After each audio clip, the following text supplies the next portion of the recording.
अस्सलाम वालेकुम स्टूडेंट्स, कैसे हैं आप सब। मैं हूं आपकी टीचर कुलसुम मलिक।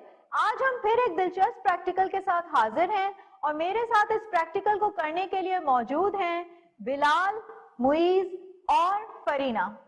स्टूडेंट्स, क्या आप जानते हैं कि वर्जिश की ज्यादातर मशीनों में स्प्रिंग्स इस्तेमाल किए जाते हैं, जैसा कि चेस्ट एक्सपेंडर। जी मिस, मैं रोज वर्जिश करता हूँ और मैंने भी ये बात नोट की है कि स्प्रिंग्स लगाई गई फोर्स के मुताबिक ही कॉन्ट्रैक्ट या एक्सपैंड होते हैं। बहुत खूब बिलाल, रोजाना वर्जिश करना बहुत अच्छी बात है। हाँ, ये लगाई गई फोर्स के मुताबिक ही एक्सटेंड या कंप्रेस होते हैं और जब फोर्स इन पर से हटाई जाती है तो अपनी शक्ल में वापस आ जाते हैं। मिस, मैंने एक वेबसाइट पे पढ़ा है कि स्प्रिंग गाड़ियों में शॉक एब्जॉर्बर के तौर पे भी इस्तेमाल होते हैं। आपने बिल्कुल सही कहा। ये मूवमेंट के दौरान गाड़ियों को काबू में रखने के लिए और सेफ रखने के लिए लगाए जाते हैं, जैसा कि ब्रेक्स और क्लचेस में। इसके अलावा स्प्रिंग बैलेंसेस में फोर्सेस को मेजर करने के लिए भी लगाए जाते हैं। आइए आज हम स्प्रिंग से मुताल्लिक एक प्रैक्टिकल करते हैं। जी हाँ मिस। आज हम एक तजुर्बा करेंगे जिसमें हम हेलिकल स्प्रिंग को इस्तेमाल करते हुए लोड और एक्सटेंशन के दरमियान ग्राफ प्लॉट करेंगे और फिर उसके जरिए इनके दरमियान रिलेशन मालूम करेंगे। लेकिन उससे पहले एक नजर देख लेते हैं कि हुक्स लॉ क्या है।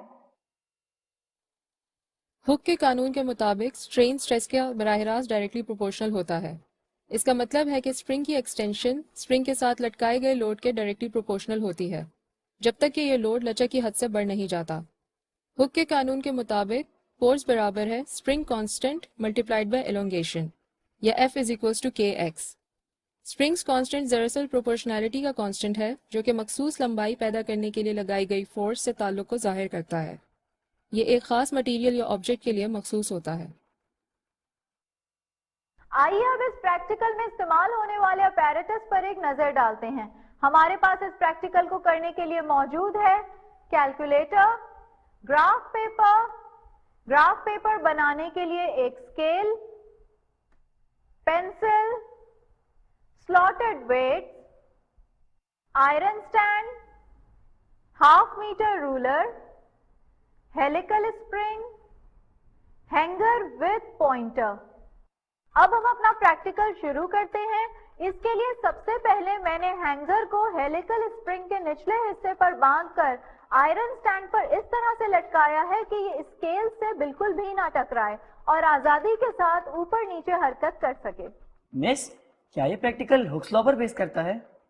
हाँ बिलाल, ये तजुर्बा हुक्स लॉ पर बेस करता है और इसको रॉबर्ट हुक नामी एक साइंसदान ने बनाया था। इस कानून के मुताबिक एक लचकदार जिस्म पे लगाई जाने वाली फोर्स उसके एक्सटेंशन के प्रोपोर्शनल होती है। मिस, मैंने पढ़ा है कि कमजोर और आसानी से स्ट्रेच हो जाने वाले जिस्मों का इलास्टिसिटी कांस्टेंट कम होता है। जी हाँ फरीना, जबकि स्ट्रॉन्ग या रेजिस्टेंट जिस्मों का इलास्टिसिटी कांस्टेंट ज्यादा होता है। अरे मुझे स्प्रिंग को बिला वजह मत छेड़ो, इससे स्प्रिंग खराब हो जाएगा। ओके बिलाल। स्टूडेंट्स, हमें रीडिंग नोट करते वक्त इस बात का ख्याल रखना होगा कि स्लॉटेड वेट की वैल्यू इस तरह रखी जाए कि उससे स्प्रिंग की इलास्टिक लिमिट क्रॉस ना हो। ओके मिस, क्या अब मैं रीडिंग नोट कर लूं? हाँ, तुम पहले पॉइंटर की इनिशियल पोजीशन P0 नोट करो, लेकिन रीडिंग नोट करते वक्त इस बात का खास ख्याल रखना है कि स्प्रिंग मुकम्मल तौर पर रुका हुआ हो और आपकी आंखें पॉइंटर के लेवल पर हों। मिस, पॉइंटर की इनिशियल पोजीशन P0 11 सेंटीमीटर है। जी स्टूडेंट्स, अब मैं हैंगर पर स्लॉटेड वेट हैंग करती हूँ। हमें वजन को हैंगर में हैंग आहिस्तगी से करना चाहिए और तजुर्बे के दौरान पंखों को बंद रखना चाहिए।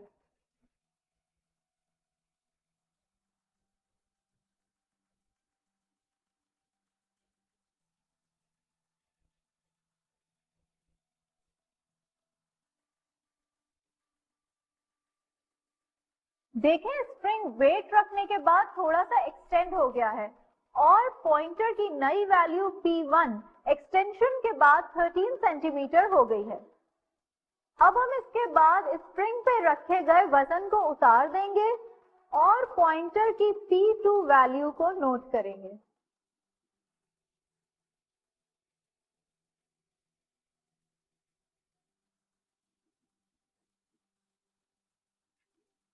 अब हम P1 और P2 की मीन वैल्यू P कैलकुलेट करेंगे। मुईज, आप जरा मुझे कैलकुलेट करके बताइए।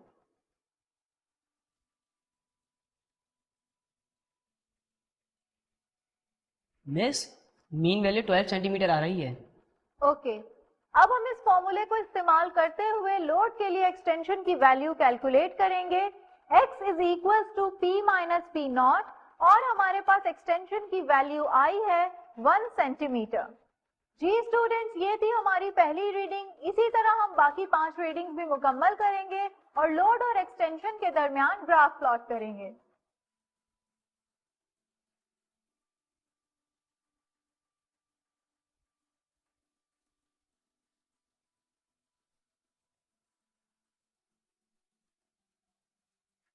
स्टूडेंट्स, हमने बाकी 5 रीडिंग्स भी ले ली हैं। आइए अब अपना रीडिंग चार्ट देखते हैं।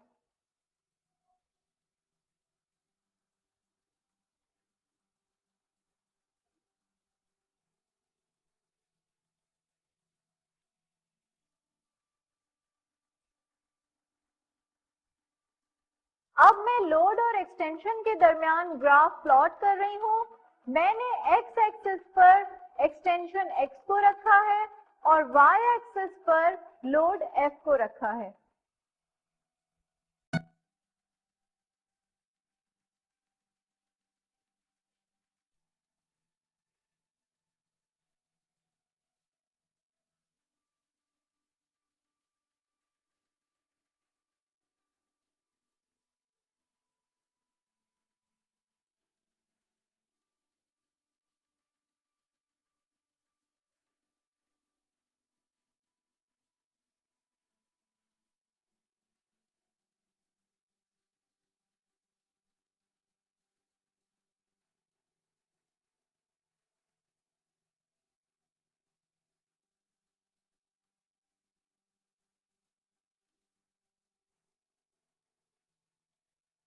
x एक्सिस की रीडिंग हम लेंगे सेंटीमीटर्स में और y एक्सिस की रीडिंग होगी हमारी न्यूटन में।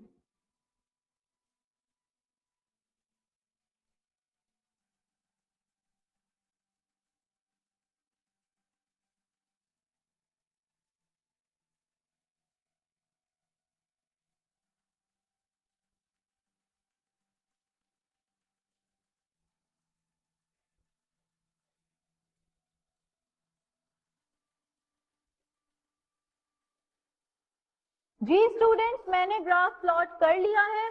आप देख सकते हैं कि ग्राफ ओरिजिन से गुजरने वाली एक सीधी लाइन है, लिहाजा हम इस नतीजे पर पहुंचते हैं कि एक्सटेंशन और लोड आपस में डायरेक्टली प्रोपोर्शनल हैं और इस तरह हमने हुक्स के कानून को प्रूव किया।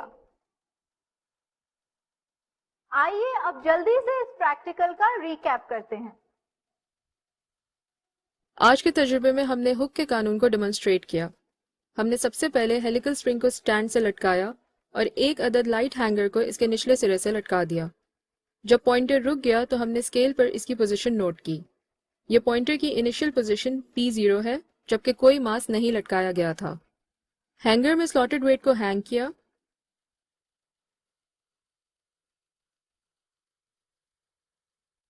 इसकी वजह से स्प्रिंग थोड़ा सा एक्सटेंड हो गया। फिर पॉइंटर की रीडिंग P1 ली। इस अमल को 6 दफा लोड में एक जैसा इजाफा करते हुए दोहराया। स्प्रिंग से इसी तरतीब से वजन को कम किया और पॉइंटर की पोजीशन P2 नोट की। इसके साथ हर लोड के लिए एक्सटेंशन में फ़र्क नोट किया। वजन बढ़ाने और कम करने के दौरान रीडिंग्स के मीन को कैलकुलेट किया और फिर लोड को y एक्सेस और एक्सटेंशन को x एक्सेस पर रखते हुए एक ग्राफ प्लॉट किया। ओके स्टूडेंट्स, मुझे उम्मीद है कि आप इस दिलचस्प तजुर्बे को समझ गए हैं। अब मैं आपसे एक सवाल पूछूंगी।